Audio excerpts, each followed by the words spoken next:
सध्या सुरू असलेल्या अधिक मासानिमित्त नाशिक शहरातील तपोवन येथील शाही श्रद्धा लॉन्स इथं परमपूज्य युगप्रवर्तक क्रांतिकारी अनंत विद्या विभूषित राष्ट्रीय संत यज्ञपीठाधीश्वर विद्या वाचस्पती धर्मसम्राट श्री श्री 1008 महामंडलेश्वर स्वामी श्री महंत डॉक्टर संत श्री इंद्रदेवेश्वरानंद सरस्वती महाराज यांच्या भागवत कथेचं आयोजन करण्यात आलं।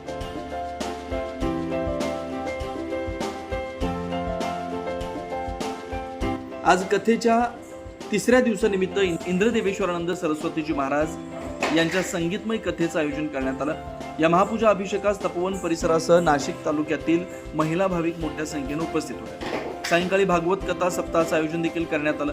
ही भागवत कथा सप्ताह 25 मे 2026 ते 31 मे 2026 पर्यंत आयोजित करण्यात आले।